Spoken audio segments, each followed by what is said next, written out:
हम सब ना अपनी जिंदगी में एक अनजाना सा अनचाहा सा बोझ लेके घूमते हैं, है ना। एक ऐसा वजन जो दिखता तो नहीं है पर अंदर ही अंदर हमें थकाता रहता है। तो आज हम इसी बोझ को एक नाम देंगे और सबसे जरूरी बात, इससे छुटकारा पाने का तरीका सीखेंगे। चलिए बात करते हैं इमोशनल लोड शेडिंग की। कभी ऐसा महसूस हुआ है कि कंधों पर एक बहुत भारी अनदेखा वजन रखा है? एक ऐसा बोझ जो किसी को दिखता नहीं पर हर पल महसूस होता है। ऐसा लगता है जैसे कोई चीज हमें लगातार नीचे की तरफ खींच रही है। नहीं नहीं, ये वो बिजली वाली लोड शेडिंग नहीं है जिसके बारे में हम सब जानते हैं। इमोशनल लोड शेडिंग का मतलब है हमारे मन पर जो गैर जरूरी भावनात्मक बोझ है ना, जिसे हम बस ढोए जा रहे हैं, उसे जानबूझकर अपनी मर्जी से उतार फेंकना। ये अपने अंदर की दुनिया को, अपने मन को साफ और हल्का करने की एक कोशिश है। अच्छा, तो इस बोझ के ना दो हिस्से होते हैं। पहला हिस्सा बाहरी दुनिया से जुड़ा है। वो सारी चिंताएं, वो सारी फिक्रें जो हमारे दिमाग पर कब्जा करके बैठ जाती हैं।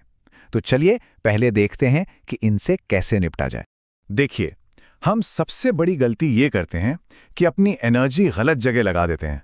हम अक्सर उन चीज़ों के बारे में सोच सोचकर परेशान होते हैं जो हमारे कंट्रोल में हैं ही नहीं। इसे कहते हैं सर्कल ऑफ कंसर्न। जबकि हमें अपनी पूरी ताकत और ध्यान उन चीज़ों पर लगाना चाहिए जिन्हें हम सच में बदल सकते हैं, जिन पर हमारा कुछ असर हो सकता है। और वो होता है हमारा सर्कल ऑफ इन्फ्लुएंस। एक उदाहरण लेते हैं। मान लीजिए किसी का कोई दोस्त है जो किसी गलत आदत में पड़ गया है। उसे खूब समझाया, अच्छी सलाह भी दी, पर वो नहीं बदल रहा। अब इस बात को लेकर परेशान है कि वो मेरी बात क्यों नहीं मान रहा। पर सच तो ये है कि किसी और को बदलना हमारे हाथ में है ही नहीं। हम बस अपनी बात कह सकते हैं, बस वहीं तक हमारी सीमा है। तो इन फालतू की चिंताओं को छोड़ने का एक तरीका है। सबसे पहले एक लिस्ट बनाइए अपनी सारी चिंताओं की। फिर उनमें से उन चिंताओं को पहचानिए जो आपके कंट्रोल से बिल्कुल बाहर हैं। और आखिर में एक पक्का इरादा कीजिए कि बस आज से ये फिजूल का बोझ नहीं उठाना है। यकीन मानिए, सिर्फ इतना कर लेने से ही जिंदगी में बहुत हल्कापन महसूस होने लगेगा। चलिए, अब बाहरी दुनिया से हटकर अपने अंदर की दुनिया में चलते हैं।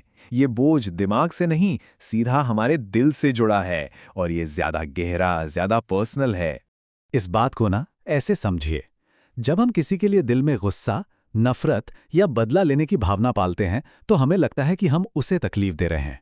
पर असल में ये उस जहर को पीने जैसा है जो बना तो किसी और के लिए था, लेकिन वो जहर हमें ही अंदर से जला रहा है, हमें ही खोखला कर रहा है। और इसका नुकसान भी डबल होता है। एक तो मनोवैज्ञानिक, मतलब दिमागी तौर पर हम हर वक्त परेशान, चिड़चिड़े और दुखी रहते हैं। और दूसरा होता है जैविक, यानी हमारे शरीर पर भी इसका सीधा सीधा असर पड़ता है। हमारे अंदर ऐसे हार्मोन्स बनने लगते हैं जो हमारी सेहत के लिए जहर हैं।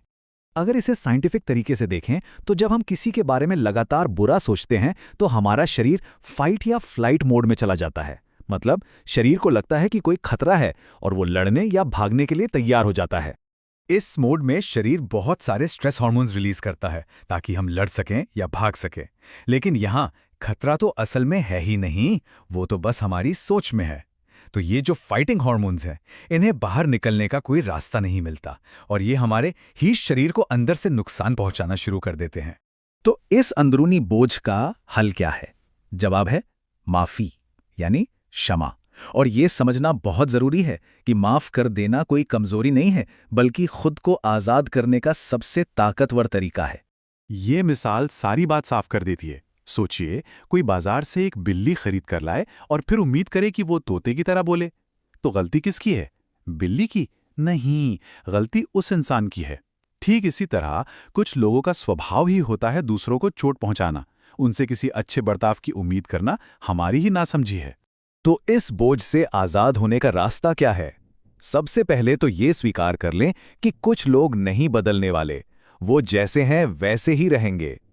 फिर ये तय करें कि क्या ऐसे लोग हमारी कीमती मेंटल एनर्जी के लायक हैं? बिल्कुल नहीं।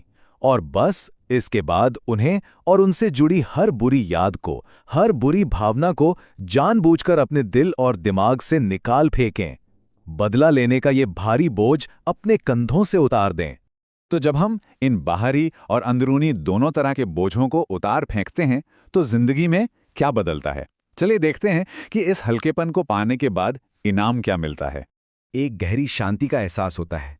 रातों को सुकून भरी अच्छी नींद आती है। रोज की छोटी छोटी बातों में भी खुशी मिलने लगती है। जिंदगी ज्यादा खूबसूरत और मीनिंगफुल लगने लगती है। सच में ये बोझ उतारने के बाद जीवन में एक नया ताजगी भरा हल्कापन आ जाता है। ये सब जानने के बाद अब सवाल खुद से पूछने का है, वो पहला कौन सा भावनात्मक बोझ है जिसे आज, अभी, इसी पल उतार फेंकने का फैसला लेना है।